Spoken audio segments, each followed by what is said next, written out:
Yes, students, today we will take the next topic, which is the process of recombinant DNA technology.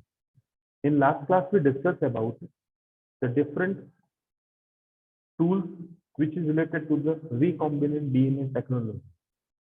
And today is the topic which is process of recombinant DNA technology. तो last class में हमने जो processes जो tools किए थे, उसी tools को implement करके we obtain the biotechnological product और bio product obtain करेंगे और जो है hybrid gene obtain करेंगे, hybrid organism obtain करेंगे. तो इस process में कौन कौन से? First of all, isolation of DNA. Second, fragmentation of DNA by restriction endonuclease. Third, isolation of desired DNA. Third, amplification of gene of interest. Number 5, ligation of the DNA fragment into vector. Insertion of recombinant into the host. Next is the culturing the host cell on the suitable medium at a large scale. तो यहाँ पे ये जो आएगा ये bioreactor से related होगा. Extraction of the desire gene product, जो जीन प्रोडक्ट होगा एक्सट्रैक्शन जो हमने डिजायर किया था, जो भी हमें ऑब्टेन करना है केमिकल, उसका एक्सट्रैक्शन करेंगे. And then 9 number is down stream process of the product as a finish product ready to marketing. तो यहाँ पे जो रिकॉम्बिनेंट डीएनए टेक्नोलॉजी आपके एनसीईआरटी में दिया हुआ है वो किस पर्पज से है? It is the purpose to obtain the gene product, obtain the biotechnological product को ऑब्टेन करने के प्रोसेस से. So we have to follow the given step in the process of recombinant DNA technology. तो जब ये long answer में question आएगा, definitely you can write about these aspects. That कि हम इसके बारे में ये लिख सकते हैं कि the process in which the two DNA mix and involved in the genetic engineering and produce a new type of product for human utilization is called biotechnological product. अब यहाँ पे हम क्या कर रहे हैं कि इन बायोटेक्नोलॉजिकल जो प्रोडक्ट हैं, इन बायोटेक्नोलॉजिकल प्रोडक्ट से हम क्या ऑब्टेन कर रहे हैं? जो है नए टाइप के मेडिसिन हैं, हॉर्मोन्स हैं, ये सारे ऑब्टेन कर रहे हैं. क्लियर?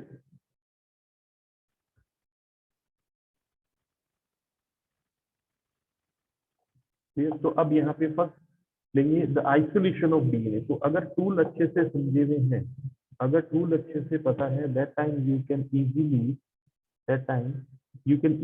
यूज.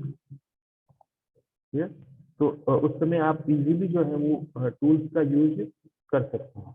अब यहाँ पे टूल्स का यूज बहुत सिंपल वे में. नंबर 1 पे हमने कहा था कि आइसोलेशन ऑफ डीएनए, यानी कि डीएनए का, हमारे डिजायर्ड डीएनए का आइसोलेशन करना है. तो जब डिजायर्ड डीएनए का आइसोलेशन करना है तो फर्स्ट टेक्निक हमने यूज में ली थी कि restriction endonuclease. Clear? Which is molecular scissor. तो रेस्ट्रिक्शन एंडोन्यूक्लियस जो है वो और मॉलिक्यूलर सीजर जो है वो जनरली हमने इसको यूज में लिया था. तो सेम जो प्रोसेस है, same restriction enzyme cutting both the foreign DNA and then vaccine, दोनों को पर्टिकुलर टाइप से कट करेगा. फॉरेन डीएनए मीनिंग कि imagine we can take the product of insulin. अगर हमें मान लेते हैं कि इंसुलिन जो प्रोडक्ट है वो लेना है, ठीक है, तो हम इंसुलिन प्रोड्यूस करने वाले जीन को जो है वो यूटिलाइज करेंगे. अब इंसुलिन प्रोड्यूस करने वाला जीन जो है वो पर्टिकुलर किसी एनिमल में प्रेजेंट होगा, ह्यूमन जीनोम में प्रेजेंट होगा, तो वहां से हमने इसको ऑब्टेन करना है. तो ये भी किससे किया हमने? It is by the restriction enzyme, और ये हमने किया रेस्ट्रिक्शन एंजाइम की हेल्प से. अब यहाँ पे रेस्ट्रिक्शन एंजाइम जो है, ये रेस्ट्रिक्शन एंजाइम क्या कर रहा है? दीज रेस्ट्रिक्शन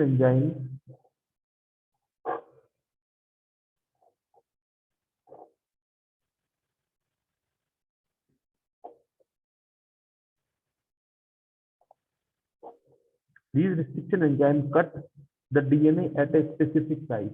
तो अब ये जो रेस्ट्रिक्शन एंजाइम है, ये, तो ये रेस्ट्रिक्शन एंजाइम इस डीएनए को क्या करेगा?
तो हमने ये फर्स्ट जो प्रोसेस है वो लिया है which is restriction endonuclease. Clear. अब यहाँ पे जो रिस्ट्रिक्शन एंजाइम है ये फॉरेन डीएनए जो हम ऑब्टेन कर रहे हैं, डिजायर्ड डीएनए जो ऑब्टेन कर रहे हैं, इसको भी इस पर्टिकुलर साइट से कट करेगा और वेक्टर डीएनए को भी कट करेगा स्पेसिफिक साइट से जहाँ पे ये फॉरेन डीएनए हमें इंसर्ट करवाना है। क्लियर। तो इस प्रोसेस में हमें ये देखना पड़ेगा कि which type of restriction enzyme utilize by. तो हमें पता है कि restriction enzyme generally based on the type of DNA कि कौन से डीएनए को हमें कट करना है, इस पे डिपेंड करेगा रेस्ट्रिक्शन एंजाइम। अब ये रेस्ट्रिक्शन एंजाइम जब रिकॉग्नाइज कर लेगा, क्लियर, तो जब ये रिकॉग्नाइज कर लेगा कि भाई इस पर्टिकुलर डीएनए को हमें कट करना है, तो उस पर्टिकुलर डीएनए वाले साइट पे ये रिकॉग्निशन करने के बाद में इसको कट लगा देगा। जैसे कि यहाँ पे इसने वेक्टर वाली साइट पे कट लगा दिया कि हमें इसको यहाँ पे इंसर्ट करवाना है, and this site contain which type of character, this site contain the ori, that means origin of replication की साइट भी यही है, यानी एम्प्लीफिकेशन की साइट भी यही है। तो ये हो गया वेक्टर डीएनए हो गया। अब इस वेक्टर डीएनए के लिए हमें हमारे पास में क्या है, ये it is the desired DNA. तो डिजायर्ड डीएनए आ गया, ये वेक्टर डीएनए आ गया, वेक्टर डीएनए पे हमने यहाँ पे इमेजिंग करते हैं कट लगा, तो ये कट वाला region now it is a vector DNA. अब लाइगेशन प्रोसेस यानी जॉइनिंग प्रोसेस होती है the desired DNA with the plasma. तो डिजायर्ड डीएनए का ये स्मॉल पीस जो होगा it insert in the plasma और ये प्लाज्मिड में इंसर्ट हो जाएगा। So again repeat the first technique in which the isolation of DNA. In this process, first we take first method जिसमें हम जनरली जो भी फॉरेन डीएनए ले रहे हैं उस फॉरेन डीएनए के आरएनए जो होते हैं उसको डाइजेस्ट करेंगे। आफ्टर देन उसमें जो भी प्रोटीन होगा उसको डाइजेशन करेंगे। तो एक्स्ट्रा जितने भी होंगे chemical we can remove it. That time we obtain the only the DNA, यानी कि अब हमें हमारे पास में क्या है, ओनली डीएनए है, उसमें आरएनए का पोर्शन भी नहीं है एंड देन प्रोटीन पोर्शन भी नहीं है। So this for this is called a foreign DNA. तो इसको बोलेंगे foreign DNA. Now this foreign DNA is also called the desired DNA और also called the desirable gene. अब इस फॉरेन डीएनए को हमें वेक्टर के साथ इंसर्ट कराना है। तो सेकंड वर्क हमारा क्या हो गया, we have to select the suitable vector. तो हमें सुटेबल वेक्टर को सेलेक्ट करना पड़ेगा which is generally plasma. Yes, so now we select the suitable vector. अब यहाँ पे हमने जो suitable vector ऑब्टेन किया है, this suitable vector is joined। अब ये suitable vector जो होगा, अब ये suitable vector इसको क्या करेगा कि ज्वाइनिंग करवाएगा। क्लियर। तो ज्वाइनिंग के लिए पहले suitable vector वाले एरिया पे स्पेस होना चाहिए, यानी कि उसका भी ये पोर्शन स्पेसिफिक साइट पे कट होना चाहिए। तो स्पेसिफिक साइट पे कट होने के लिए रिस्ट्रिक्शन एंजाइम जो होगा इसका ओरी वाले एरिया पे इस एंजाइम के डीएनए को कट कर दे। अब यहाँ पे कट पीस हमने ऑब्टेन कर लिया डीएनए का, ये डिजायर्ड डीएनए का पीस। अब लाइगेजेस एंजाइम की हेल्प से ही can join the foreign DNA to the plasma. अब लाइगेजेस एंजाइम की हेल्प से we can join the foreign DNA और desirable DNA to the plasma. तो डिजायरेबल डीएनए को हम प्लाज्मिड के साथ फॉरेन डीएनए की हेल्प से क्या कर लेंगे, अटैच कर लेंगे। तो now it is called the recombinant vector DNA. तो अब ये रिकॉम्बिनेंट डीएनए फॉर्मेशन हो गया इसमें। अब हमारा नेक्स्ट टारगेट क्या होगा कि हम इसको ट्रांसफॉर्मेशन में सेंड करें।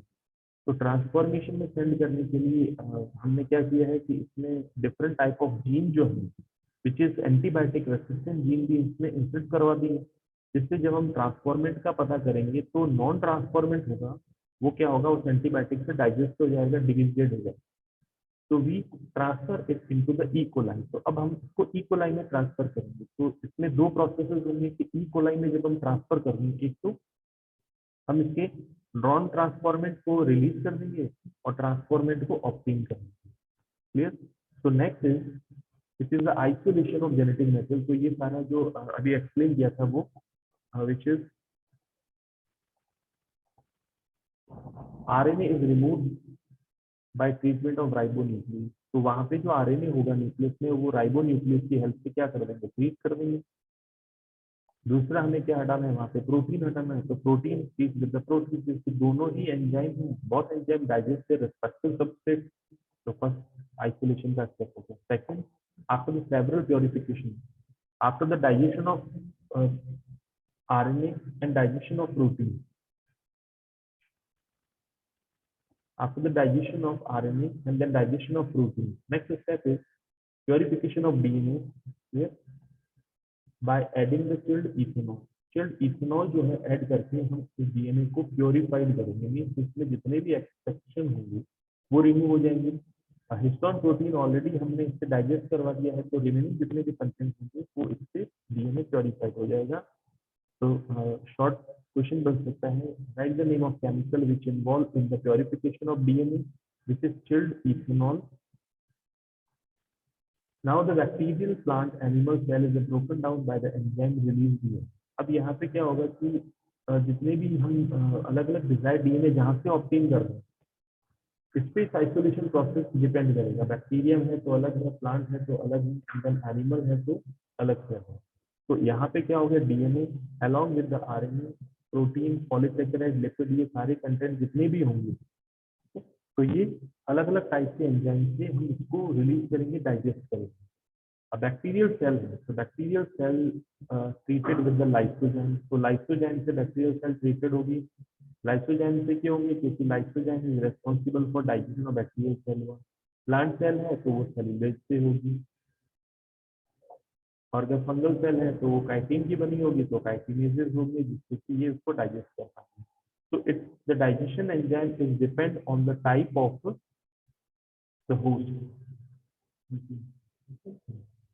type of host. So again repeat, the bacterial cell is treated with the enzyme lysozyme. Then plant cell digest with the cellulose. Fungal cell is treated with the chitin. Clear? Next, तो यहाँ पे हमने extra जितनी भी material है उसको cut कर लिया। Now we take the next step which is cutting of DNA at specific location. अब डीएनए को हम कट करेंगे एक स्पेसिफिक लोकेशन पे, क्योंकि हमें सारा डीएनए तो रिक्वायर्ड नहीं है। तो फर्स्ट स्टेप में हमने डीएनए के जितने भी एक्स्ट्रा कंटेंट है वो सारे हमने क्या कर दिए, रिमूव कर दिए। तो डीएनए के सारे एक्स्ट्रा कंटेंट हमें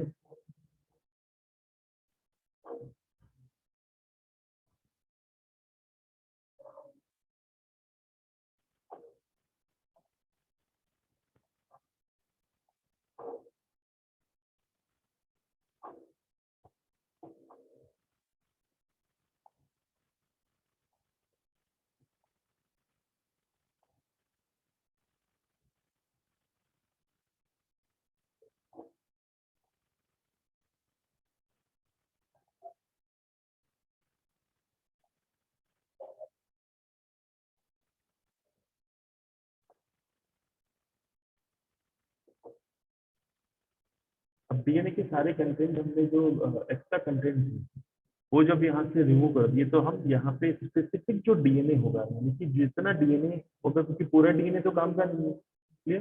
तो वो स्पेसिफिक जीन का जो पोर्शन होगा डीएनए का वही हमें कट करना है। तो cutting of DNA at specific location, और फिर स्पेसिफिक लोकेशन आते ही क्या आ जाता है, रेस्ट्रिक्शन एंजाइम। तो second point we use that the cutting of DNA at specific location by the restriction enzyme.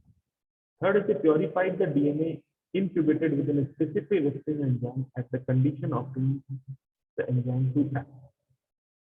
तो प्योरीफाइड डीएनए जो होगा incubated with the specific restriction, इसका इंक्यूबेशन कर देंगे, इसको साथ में अरेंज कर देंगे रिस्ट्रिक्शन एंजाइम के साथ में। तो रिस्ट्रिक्शन एंजाइम को तो पहले से ऑर्डर मिले हुए हैं,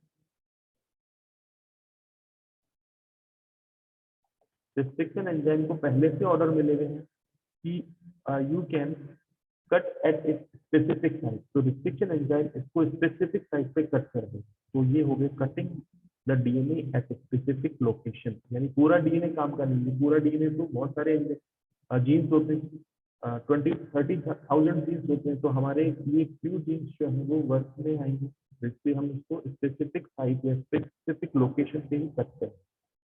third step we will use the isolation of desired DNA fragment. अब कट हमने कर दिया, तो अब हम उस डिजायर्ड डीएनए जो फ्रैगमेंट है, स्मॉल पीस है which contain the few genes or also the information related to our desired character, तो उसको आइसोलेट करना है हमारे डिजायर फ्रैगमेंट। डिजायर का मीन्स क्या हो गया, डीएनए फ्रैगमेंट का मीन्स जिस कैरेक्टर जिस एडवांटेज के लिए हमने उस जीन को लिया है वो हो गया डिजायर डीएनए फ्रैगमेंट। ठीक है, जैसे अगर नेम्ड जीन नाइट्रोजन फिक्सेशन करने वाला प्लांट प्रोड्यूस करना है तो वो डिजायर जीन हो गया। इंसुलिन प्रोड्यूस करने वाला अगर हम लेना है तो वो डिजायर जीन हो गया। तो डिजायर जीन यूज इस टेक्निक। नेक्स्ट आता है विच इज डिजायर्ड जीन को हमें कट करना है, अभी नेक्स्ट टारगेट। तो यूजिंग द एग्रोस सेल, तो डिजायर्ड जीन को कट करने का क्या काम का प्रोसेस है, which is agarose gel electrophoresis. तो ये टेक्निक यहाँ पे हमें पूरा जो प्रोसेस है वो यहाँ पे इम्प्लीमेंट करना है, लिखना है। Isolation of desired DNA fragment, तो इसमें हमने क्या किया था कि जो पीस हमने कट किया था उस पीस को एगार जेल या एग्रोस जेल के साथ में हमने क्या कर दिया, मिक्स कर दिया। तो जब एग्रोस जेल के साथ में मिक्स कर दिया, तो मिक्स करने के बाद में क्या हुआ, the activity of restriction can be checked. Clear. तो अब यहाँ पे क्या हो गया कि जब हमने इस एग्रोस जेल की पूरा का पूरा सोल्यूशन बना दिया डीएनए के साथ में, अब उस डीएनए के सोल्यूशन को हमने क्या कर दिया कि इलेक्ट्रोफोरेटिक प्लेट में डाल दिया, स्मीयर कर दिया। अब वहाँ पे इलेक्ट्रिसिटी सप्लाई की गई, तो डीएनए नेगेटिवली चार्ज है, तो ये एनोड की ओर मूव हो जाएगा और छोटे छोटे सेगमेंट अलग अलग साइज के बन जाएंगे, क्योंकि सारे एक साइज नहीं होते, क्योंकि उनके पास में नंबर ऑफ जीन अलग अलग होते हैं, तो उनकी लेंथ भी अलग अलग होगी। तो लेंथ अलग अलग होगी, तो जो लेंथ कम होगी, लाइट वेटेड होंगे, मॉलिक्यूलर वेट जिनका कम होगा वो फास्टली जाएंगे, और हैवी वेट वाले जो है वो धीरे जाएंगे। तो इसके बेसिस पे हम इसको जितने भी सेगमेंट्स हैं उनको अलग कर लेंगे। तो एक जेल, छोटे छोटे जेल पीस के फॉर्म में हम इन फ्रेगमेंट्स को ऑब्टेन करेंगे और desired DNA fragment eluted out. तो अब इल्यूटेड आउट मीन्स वहां से हम डिजायर्ड जो डीएनए फ्रेगमेंट्स के छोटे छोटे जेली की तरह जो पीस होते हैं उसको वहां पे हम निकाल लेंगे, हटा लेंगे वहां। तो ये प्रोसेस था आइसोलेशन ऑफ डिजायर्ड डीएनए। तो यहाँ पे हमें जेल इलेक्ट्रोफोरेसिस को एक्सप्लेन करना है। ठीक है। Next is the amplification. अब नेक्स्ट स्टेप में एम्प्लीफिकेशन है। तो एम्प्लीफिकेशन में क्या है कि हमें उस particular small piece of DNA segment, तो स्मॉल पीस ऑफ जीन की मैनी कॉपीज ऑब्टेन करनी है। तो we use the PCR which is called polymerase chain reaction. तो in the polymerase chain reaction we use this technique. तो ये technique use करेंगे। तो हमने नॉर्मल रेप्लिकेशन क्यों नहीं यूज की और पीसीआर क्यों यूज की, ये मैंने एक्सप्लेन कर दिया था लास्ट क्लास में कि हमने किसी की यूज क्यों किया। When we use a general replication technique, clear, the dissociation of DNA segments, यानी DNA segments को हमें डिसोशिएट करना है, दोनों segments को हमें अलग अलग करना है। तो DNA segments को हमें जब अलग अलग करना है तो वहां पे हमें एंजाइम का यूटिलाइजेशन करना पड़ेगा। क्लियर। और एंजाइम का जब यूटिलाइजेशन होगा तो ये काफी कॉस्टली होगा। और अगर हमने हीट प्रोसेस से उनके हाइड्रोजन बॉन्ड ब्रेक किए दैट टाइम तो डीएनए में भी डीनेचर, तो डीएनए डीनेचर हो जाएगा 90 और 100 डिग्री और उससे अबव टेम्परेचर। तो डीएनए डैमेज होने के चांसेस है। That time we use the PCR as the amplification technique by which we can increase the numbers of gene. अब यहाँ पे इसमें क्या किया जाता है कि जो इसी डीएनए को टेम्पलेट के फॉर्म में इसको यूज में लेंगे। आपने जब रेप्लिकेशन की टर्म करते हैं तो इस डीएनए को पर्टिकुलरली क्या कर लिया हमने, टेम्पलेट के फॉर्म में standard need to be amplified. तो इसको टेम्पलेट के फॉर्म में ले लिया कि हमें ये टेम्पलेट को हमें क्या करना है, एम्पलीफाई करना है। अब यहाँ पे प्राइमर आ गया, 10 to 18 न्यूक्लियोटाइड। ये प्राइमर केमिकल जो सिंथेसाइज ओलिगोन्यूक्लियोटाइड का 10 to 8 न्यूक्लियोटाइड का ये क्या होगा, प्राइमर होगा। तो primer always provide the always provide the base so that the further DNA nucleotide can join. तो प्राइमर ये वर्क करेगा। अब यहाँ पे आते हैं इंटर। तो यहाँ से हमने इसको रेप्लिकेशन से थोड़ा सा चेंज कर दिया। क्या चेंज कर दिया, रेप्लिकेशन में हम ले गए पॉलीमरेज एंजाइम। तो पॉलीमरेज एंजाइम हम एक ऑप्टिमम टेम्परेचर पे यूज कर सकते हैं। अगर हाई टेम्परेचर उसको देंगे डीनेचर के लिए तो पॉलीमरेज एंजाइम जो होगा वो डीनेचर हो जाए, क्योंकि एंजाइम जो है वो प्रोटीन के बने होते हैं और प्रोटीन जो होगा हाई टेम्परेचर पे डीनेचर हो जाएगा, अपनी शेप चेंज करेगा। तो that's why we use the Taq polymerase. तो इसलिए इस चीज को ज्यादा ध्यान रखना है आपको पीसीआर। तो टैग पॉलीमरेज में कहाँ से ले रहे हैं, टैग पॉलीमरेज हम स्पेशल जो बैक्टीरिया है, जैसे थर्मोफिलिक बैक्टीरिया होता है, यानी कि हीट टॉलरेंट, काफी हीट टॉलरेट कर सकता है 90 degree and above 90 degree. The name of bacteria is called thermos aquaticus. ठीक है, थर्मस एक्वाटिकस जो बैक्टीरिया है और थर्मोकोकस लिटोलिस जो बैक्टीरिया है, यहाँ से हम क्या करेंगे, पॉलीमरेज ऑब्टेन करेंगे। तो that's why scientist give the name tag polymerase. तो इसलिए जहाँ से ये आइसोलेट किए हुए हैं वहाँ पे साइंटिस्ट ने इसका नाम दे दिया which is called tag polymerase. तो ये एवोल्यूशन में या स्टैंडर्ड फॉर्म में आ सकते हैं ये जो full form of tag polymerase. तो टैग पॉलीमरेज का जब भी पूछा जाता है तो टी दिया गया है यहाँ से, एक ही दिया गया है यहाँ से, then thermal aquaticus is the name of Taq. Clear? तो इसलिए एक्सपेंडेड फॉर्म आपको याद करनी पड़ेगी सर। नेक्स्ट चीज एंजाइम क्या है। अब ये एंजाइम जो होता है इसकी स्पेसिफिसिटी क्या है। इस एंजाइम की स्पेसिफिसिटी ये है कि ये 80, 90 और 100 डिग्री के अबव भी वर्क कर सकता है विदाउट बीइंग एक्टिव। तो इतनी डिग्री पे वर्क करने के लिए अगर हम पॉलीमरेज यूज में लेंगे तो डेफिनेट है कि protein will not go undergo the deactivation, और प्रोटीन अगर डीएक्टिवेशन से नहीं जाएगा तो ये प्रोसेस स्मूथली और कंटिन्यूस होता है। क्लियर? और डीनेचुरेशन का प्रोसेस जैसे डिसोसिएशन का प्रोसेस जो होता है जो और डीएनए स्ट्रैंड को ब्रेक करने का प्रोसेस है वो इजीली होता है। अदरवाइज क्या होगा, हमें डिसोसिएशन करने के लिए जो एंजाइम थी एंडोन्यूक्लियर एंजाइम का बहुत ज्यादा यूज करेंगे। तो maybe endonuclear enzyme can digest और break any other bond, so it will create the problem in the experiment. So we use the heating technique. तो हीटिंग टेक्निक में क्या होता है कि जब हम डीएनए को डालते हैं तो डीएनए तो हो जाएगा नहीं, but this DNA also but the protein and other components like lipase enzyme, polymerase enzyme, topoisomerase enzyme all के अंदर वो उसमें डीनेचुरेशन तो और भी क्या होगा कि वो डीनेचुरेशन में जाएगा। So that's why we use the tag polymerase. Yes, so these are the following requirements for PCB: DNA tag, primer, and then enzyme, and then tag polymerase, not a normal polymerase. Next is the steps which involved in the PCB. So when we use the process of recombinant DNA technology, we just use these following steps, not use the requirements and any other. So process or steps involved in the PCR. So PCR में ये steps involved in जब आप process of recombinant DNA technology करेंगे तो first is the deactivation. The double strand DNA is delisted वाले process से इसको high करते हैं। तो जैसे मैंने कहा था कि अगर एंजाइम के थ्रू इसके दोनों बॉन्ड को डिफरेंशिएट करवाएंगे तो ये प्रॉब्लम क्रिएट करेगा। तो हमने कौन सी टेक्निक यूज करेंगे? We use the technique this is for thermo technique. तो इस थर्मो टेक्निक में क्या होगा, थर्मो टेक्निक करने तो 95 डिग्री सेंटीग्रेड पे 15 सेकंड के लिए इसको एक्सटेंड करें। फिर 15 सेकंड के लिए प्रोवाइड किए 95 degree centigrade. So each separated single step now acts as a template for this. So 95 degrees T. The bond between the two is dissociate. दोनों bond break हो जाएंगे, hydrogen bond break हो जाएंगे, hydrogen bond break होते हैं, दोनों strand open हो जाएंगे। So one strand used as the template for the donor synthesis. तो एक strand इसका क्या होगा, दोनों synthesis के लिए यूज में आएगा। यहाँ पे जो dissociate होके ये open हो जाएगा। Clear? So one strand is utilized for the DNA. Clear? अब आता है डीनेचुरेशन के बारे में।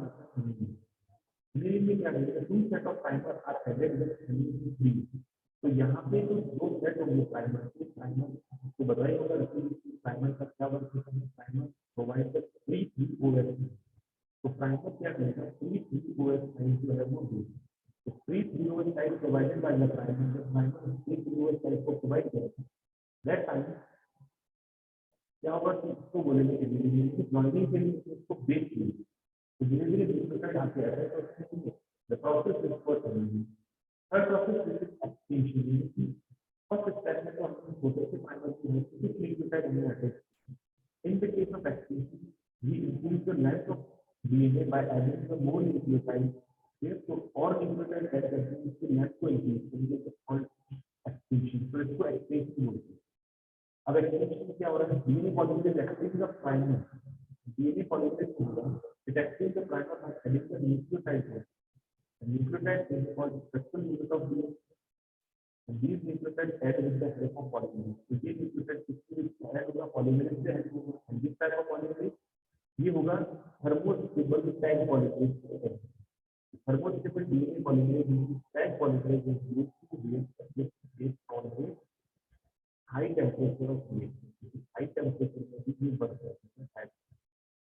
टैग पॉलीमरेज क्या करेगा, जो आरएनए प्राइमर आ रहा है, आरएनए प्राइमर वाले पर्टिकुलर सर्कुलर एरिया पे क्या है न्यूक्लियोटाइड को अटैच करते हैं पॉलीमरेज बिल्कुल प्रोवाइड करता है and then ligase join with type of nucleotide so all these steps repeated many times when by the step repeated so we can obtain the many copies of desirable DNA ये पूरा diagram step यहाँ first of all ये DNA stretch है double stretch DNA stretch इसमें 94 degree पे हमने इसको heat दिया नाउ 94 डिग्री पे हीट देने से दोनों स्ट्रेच सेपरेट हो गए तो सेपरेट हो गए हाइड्रोजन बॉन्ड जब ब्रेक हो गए after that you undergo the elimination से क्या कर दिया हमने आरएनए प्राइमर को वो ऐड कर दिया तो आरएनए प्राइमर क्या दे रहा है यहाँ पर 3 किलो है यहाँ पर 3 किलो है और 3 किलो का तरीके के नेक्स्ट न्यूक्लियोटाइड के साथ में पॉलीपेप्टाइड बॉन्ड बनेगा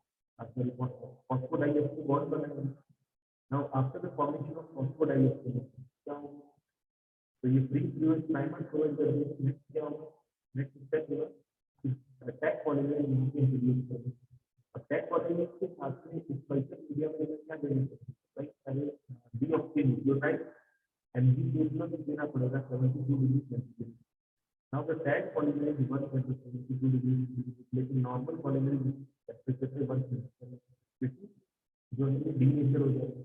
So now further nucleotide tag and increase the length of other strands for new process is called. तो एक strand जो होगा template की बात करें वर्क करना है एक new बने अगर template की तरह वर्क करना है new बने तो by this process you obtain a million copies of the desired DNA in the time. तो ये एक्सटेंशन हो गया इसका तो ये दो स्टैटिक से बन गए और यहाँ पे क्या हो गया ये और ये लगभग जो मिनिमम जो है वो 30 साइकिल्स रिपीट है तो 1 बिलियन टाइम्स की होगी एम्प्लीफाइड हो गया तो वी कैन ऑब्टेन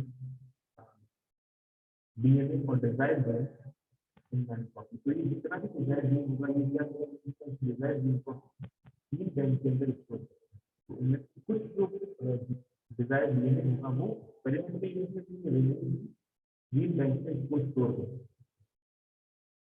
ये तो ये एम्प्लीफाइड डीएनए का पीसीआर अब इस पीसीआर को हम कैसे यूज करेंगे वो बता दिया मैंने आपको जो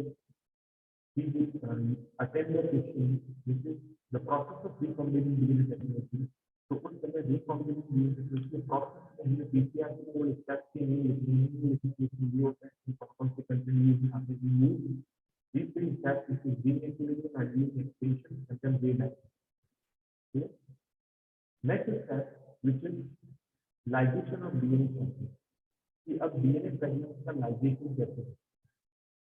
Yes, vector DNA encode DNA accept with the same membrane nucleus to obtain the species. अब वहाँ पे species हमको obtain करने के लिए अब पहले हमने जो यूज किया था वो amplification से पहले हमने क्लोनिंग के लिए यूज किया नाउ उसके बाद में use in the process of culture ये तो किसी कल्चर जैसे बताया वैसे कल्चर करने के लिए यूज नहीं that time the word is utilization of DNA fragments into the bacteria तो लाइगेशन के लिए तो सिंबल देखिए इसको कट करेगा और कट करके इसकी एंड प्रोवाइड करेगा दोनों की स्थिति बिल्कुल लाइगेशन के होगा DNA लाइगेशन इसको करेगा रिकॉम्बिनेशन ये नेक्स्ट स्टेप देखें डिस्ट्रीब्यूशन ऑफ रिकॉम्बिनेशन अब यहाँ पे क्या होगा कि लाइगेशन जो होगा वो यहाँ से हमारे टेक्नोलॉजी के दो स्टेप में एक स्टेप जो यूज करते हैं और दूसरा स्टेप क्या होगा कि जो ये इंटरटेशन किसी जाइगोटिक लेवल पे जाइगोट पे ट्रांसफर कर दिया जाएगा तो ये रिकॉम्बिनेशन ऑर्गेनिज्म ऑप्शन तो हमें यहाँ पे बाई प्रोडक्ट ऑप्शन करना है तो हम रिकॉम्बिनेट डीएनए को होस्ट सेल और होस्ट ऑर्गेनिज्म में ट्रांसफर ये टेक्निक मैंने लास्ट क्लास में आपको बता the chemical method physical method statistical method in सारे मेथड्स की हम क्या करते हैं एक पर्टिकुलर डीएनए को इसमें इंसर्ट करते हैं after insertion of these DNA we use the technique which is called culturing the whole अब ये जो हमने ऑप्शन किया है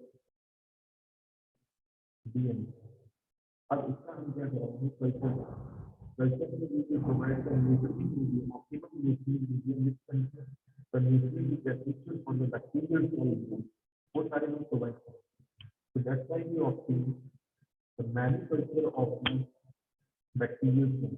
अब इस बैक्टीरियल सेल की काफी जो कल्चर है वो ऑप्शन करते हैं एंड देन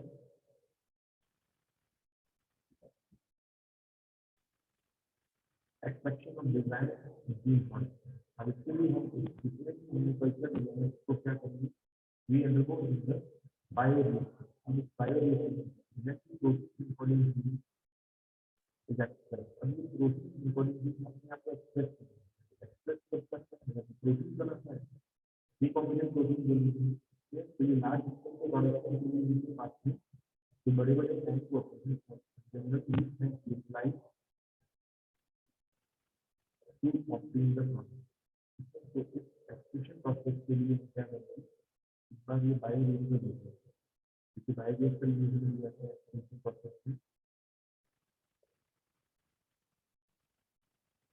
ये लार्ज स्केल रिसोर्स होती है generally 100 to 1000 litres in this format to recombinant technology से जो कल्चर बैक्टीरिया तैयार करते हैं वो बैक्टीरिया इसमें कई बार कल्चर की है।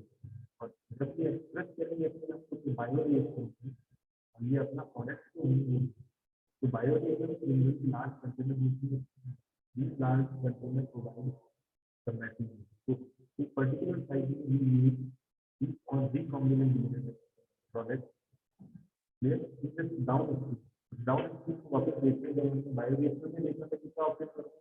तो ये डाउनस्ट्रीम प्रोसेस मैकेनिज्म में यूज नहीं है। Where only the 9 steps we use the mechanism of recombinant gene technology. Where last step is downstream process और इस लास्ट प्रोसेस जो है वो डाउनस्ट्रीम प्रोसेस है। तो अब इसमें क्या करते हैं, first of all we use the culture bacteria where which contains our desirable, the desirable genes are supposed to replicated over. Now these desirable genes is now transferred into the bioreactor और ये desirable genes जो होगा यानी इनके सारे culture होंगे वो bioreactor में ट्रांसफर। तो these bacteria express the gene। तो जब ये gene is expressed, they always prepare the food products and these products are called recombinant products or desired products which utilize the gene। तो downstream process में क्या होंगे, क्योंकि जितने भी बायोरिएक्टर का यूज किसी प्रोडक्ट को ऑप्टेन करें, अब प्रोडक्ट को ऑप्टेन करने के बाद में उसकी फिनिशिंग, उसकी प्रोसेस, उसकी पैकेजिंग करेंगे। तो जब इसकी फिनिशिंग प्रोसेस पैकेजिंग करेंगे प्रोसेस को डाउनस्ट्रीम। अब इसमें हम प्रोडक्ट को सेपरेट करेंगे, क्वालिफाई करेंगे, फॉर्मुलेशन प्रोडक्ट करेंगे, क्वालिटी कंट्रोल टेस्टिंग करेंगे, क्लिनिकल ट्रायल करेंगे। जब ये सारे स्टेप फॉलो करेंगे that time the process is called downstream. तो after the downstream process the product is released on market. all 9 steps involved in this process of recombinant gene technology one।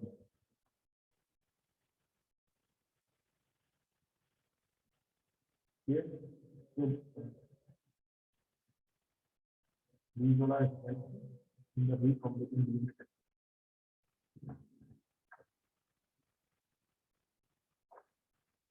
The last topic is success of biotechnology tools in the process। Tools in process में tools में और mechanism next class में we will take the application of biotechnology, how we obtain the DC process, how we obtain the hybrid elements, here RNA interference, all the topics involved in this section of biotechnology in which the application formation of including or revealing the formation of